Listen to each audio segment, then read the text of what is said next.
Hey, what's going on, guys? The Guitar Gamer here. I'm going to try to make this video for the third time. First time my headset died, and then my mic wasn't linked in OBS, blah, blah, blah. I'm going to show you how to create this logo, maybe.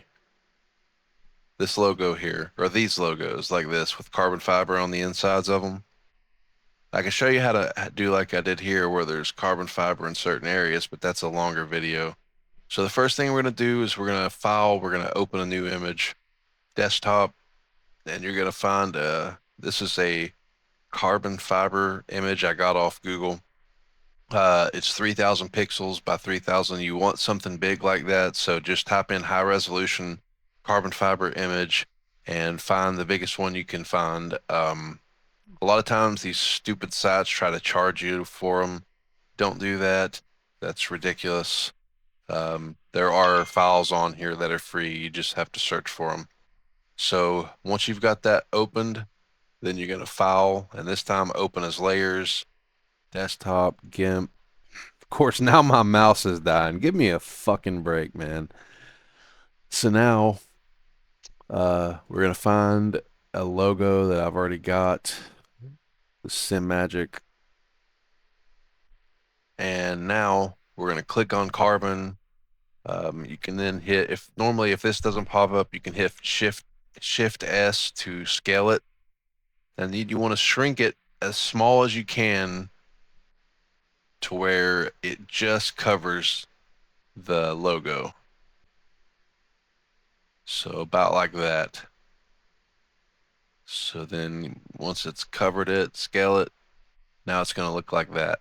Make sure the carbon is below I'll rename this Sim Magic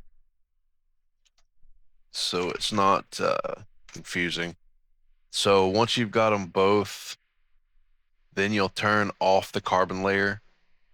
And the first thing you're going to do, there's a few different ways you can do this. You can right click on the Sim Magic logo, alpha to selection, and it selects the whole thing. Okay. That's if you want to make the whole thing carbon. What if I just want to make the red chevrons or whatever these are carbon? Then I could select by color, control, and scroll the wheel to zoom in. And then I could just click on the red, and then that we'd be making just those carbon, or I could just do the black. Or if I wanted to make every other letter, I could use the right click here and then the fuzzy select and click that, and then you have to hold shift the whole time while you're selecting what you want to choose. So we could click every other letter, and that's going to make every other letter carbon fiber. But for the sake of this, I just want the black area. So select by color, so select and then by color, just click the black areas, turn the Sim Magic layer off and turn the carbon on. Okay. Make sure you left click the carbon and then right click, edit, copy visible. What that's doing is that's capturing everything inside the highlighted areas and it's copying it. So then right click, edit, paste as a single layer. Now if we turn the main carbon layer off, or actually just delete it since I'm done with it, now Control Shift A to deselect. Now just Sim Magic is carbon fiber. But now the red area is not there, so it doesn't look the same. So what I can do then is I can turn on and click on the Sim Magic layer, select by color, select the black area, and then just hit delete.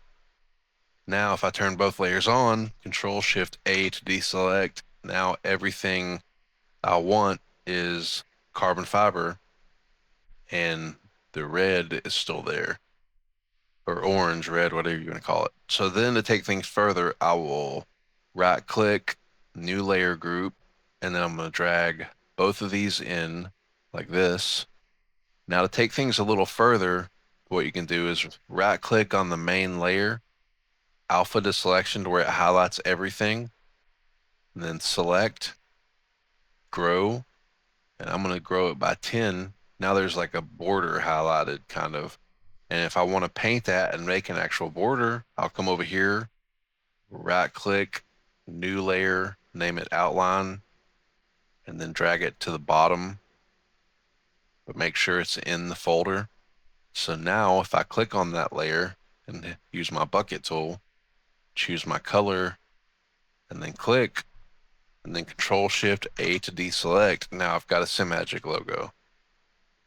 And once you put it, and I like to close this and then file, save as a copy, and that way I keep the original logo and this doesn't save over it. And then I'll save it to a folder for the current car I'm working on, and then I will upload it. And that's what it looks like there. And then that's another one I did.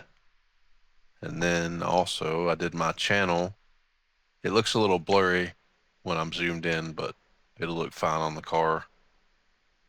It just depends on that's why you want to make your logos and your carbon uh, design pattern as high as you can on the resolution, because the higher the resolution, the better it's going to look.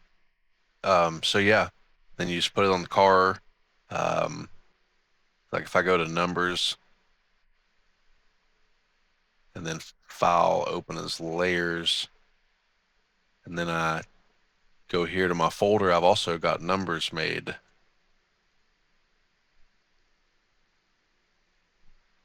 Then Shift S, you can see I could put the numbers on here. And then once I'm done, see like right now, it doesn't look that great. But what I'm going to do is the same way I grew the shape in the other file, I'm going to select this number and then I'm going to grow it like a border around it. And then while I've got that border highlighted, I'm going to click on this carbon and this white layer, and I'm going to delete everything inside of that border. And then it's going to look like this 33 is actually cut out from this. So it'll look like it does on most paint schemes you see in NASCAR and stuff. So I'm not done with this. There's a lot of work I still have to do, but if you learn this, you can do it with different textures like wood or carbon fiber, diamond plate, like anything really. There's a lot of stuff. That's how I layered this in like this. I mean, there's a lot of stuff you can do once you learn how to use this software. So anyhow, thanks for watching. Hope that helps. If you have any questions, just leave them in the comments, and I'll be sure to get back to you. You guys have a good one.